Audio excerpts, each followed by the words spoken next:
राम मंदिर में आधे में मंदिर बन जाए, हम किसी का निराकरण नहीं कर रहे हैं। किसी पार्टी को, किसी व्यक्ति को ताज पहनाया जा रहा है तो हमारे सर में दर्द नहीं है, लेकिन सनातनी समाज कहां खोया है, सोया है, जरा सोचो तो सही। 93, 94, 92 से लेकर 94 तक रामालय ट्रस्ट का जो उपक्रम चला, जब पक्ष विपक्ष दोनों चाहते थे, नरसिंह राव तक कांग्रेस भी चाहती थी ना, ताला खुला राजीव गांधी के समय में और पूजन आदि का क्रम शुरू हुआ। हम किसी का नाम, किसी का पक्ष विपक्ष, हम तो सनातन धर्म की बात कर रहे हैं, जिसको जो करना हो सो करता रहे। जब आप भी चाहते थे, जिस समय आप पक्ष में थे, जिस समय आप विपक्ष में थे, जब दोनों लोग चाहते थे, नरसिंह राव ने रामालय ट्रस्ट बनाई और कहा कि बाहर से कहा कि मंदिर बनाना है, अंदर से गुरुदेव को कहा कि आधा आधा हो जाए मंदिर मस्जिद। तो क्या है, मैं किसी का नाम नहीं लूंगा, जिन जिन का अधिकार था अन्य अन्य जगह में, सभी त्रिपुंडधारी ऊर्ध्वपुंडधारी महात्माओं ने, मेरे लिए सब पूज्य हैं, मैं तो उन महात्माओं के चरण की धूल भी नहीं हूं, लेकिन जो तथ्य की बात है वो तो इतिहास किसी को बख्शता नहीं है। ध्यान देना, इतिहास निरावरण होता है। बड़े बड़े महात्माओं ने कह दिया बाहर से कि मंदिर ही बनेगा, अंदर से गुरुदेव ने पूछा खुल के बताओ मंदिर मस्जिद की बात होगी तो, अगर जिस दिन मस्जिद की बात आई उस दिन सरकार गिराने के लिए सबसे पहला प्रचार फिर मैं करूंगा, गुरुदेव ने कहा। सबने हस्ताक्षर किया, केवल और केवल पुरी के शंकराचार्य जी ने कहा कि आधे में मंदिर आधे में मस्जिद, ये काला बाजारी नहीं चलेगी, बनेगा तो भगवान का मंदिर बनेगा। एक दुष्ट आतंकवादी धर्मद्रोही को पुरी का शंकराचार्य बनाकर फिर घुमाया। उस समय धर्म सत्ता के, राजनीतिक सत्ता के ठेकेदारों ने घुमाया, उसको पोषण दिया, आज भी पोषण दिया जा रहा है, लेकिन उसी से सबका विनाश होगा, ये भी ध्यान रखिए। कोई ना कोई तो निमित्त चाहिए। सीता जी का हरण नहीं होता तो रावण थोड़ी मरता, देवकी के केश न पकड़े होते कंस ने, जब तक घर में हमला नहीं होता तब तक भगवान भी सक्रिय नहीं होते हैं। घर में हमला हुआ है तो सबको ठिकाने लगाने का अवसर प्रकृति उत्पन्न करी, अभी धैर्य धारण करिए। ये तो शंकर की गद्दी है, ये तो हर हर बम बम की गद्दी है, कहां जाएंगे भाग कर। नकली आतंकवादियों को आचार्य जगत गुरु बनाकर देश विदेश में घुमाया गया। सिलचर में पुरी के शंकराचार्य को उड़ाने के लिए मंच पर बम लगाया गया। गोधरा कांड में जब जा रहे थे पत्रकारों को मना कर दिया गया कि कोई शंकराचार्य नहीं आया, ऐसा ही छापो। पूरी की पूरी ट्रेन उड़ाने की योजना बनी, ट्रेन में बम लगा। फिर जनरल में दूसरी ट्रेन पकड़कर पुरी के शंकराचार्य जी गए। राम मंदिर में हस्ताक्षर नहीं किया गया, अपहरण कराने का, मरवाने का। ये बात गुरुदेव बार बार मन से नहीं बोलते, आज हम कह रहे हैं। जितना एक सामान्य से सामान्य साधु पर अत्याचार हो सकता है, इन 30 वर्षों में कई राज्य की और केंद्र की सरकारों ने, और कोई पार्टी आज देश में राष्ट्रीय स्तर की ऐसी नहीं जिसने यह अत्याचार न किया हो। वो अड़े रहे। जब दोनों पक्ष विपक्ष की नियत मंदिर बनाने की थी तो ये 14 और 24 की बात नहीं, मैं सभी तथ्यों को ध्यान में रखकर बोल रहा हूं।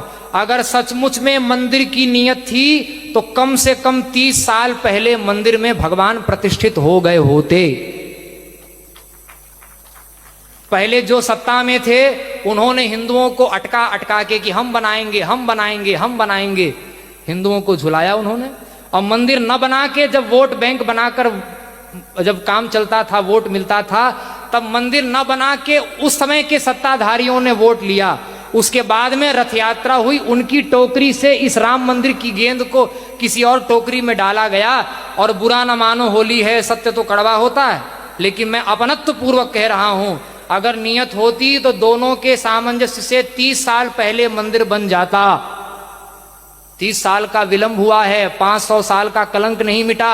लाखों नागा मिटे हैं, लाखों सन्यासी, लाखों त्रिपुंड और ऊर्ध्वपुंडधारी मिटे हैं, उनका नाम लेने वाला कोई माई का लाल आज नहीं रह गया।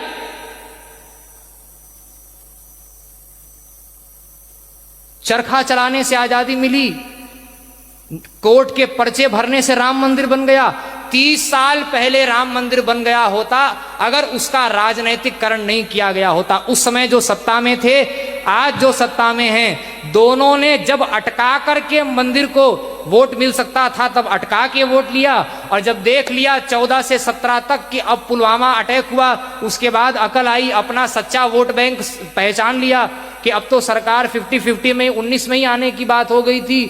तब हुआ कि अब मंदिर बना कर ही जब हम सत्ता में रह सकते हैं, तब मंदिर न बनाना भी राजनीति, मंदिर बनाना भी राजनीति, दोनों ढंग से तब बना के ही वोट लिया है। 30 साल का विलंब लगाने वाले पक्ष विपक्ष के लोगों के सर पर हम लोग ताज पहनाने जा रहे हैं। और जिन्होंने हस्ताक्षर किया उस समय सरकार की कोई सुरक्षा नहीं, कोई रेल का रिजर्वेशन नहीं, कोई सुविधा नहीं। जिस धर्माचार्य ने अपहरण मारने की धमकी, फोन कॉल और एक नकली धर्माचार्य बना करके आतंकवादी जिसको 100 बार फांसी दी जाए तो कम है। विवेकी का दायित्व अधिक होता है। आतंकवादी हर समय में होते हैं। आतंकवादी को नियंत्रित न करने वाला राजा सबसे पहले दंड का अधिकारी होता है।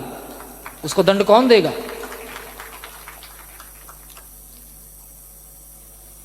मंदिर की नियत होती तो, लेकिन पूरा संत समाज विभोर है। हम भी विभोर हैं कि भगवान प्रतिष्ठित हो रहे हैं। खून के आंसू रोए हैं महात्मा, तब मंदिर बना है।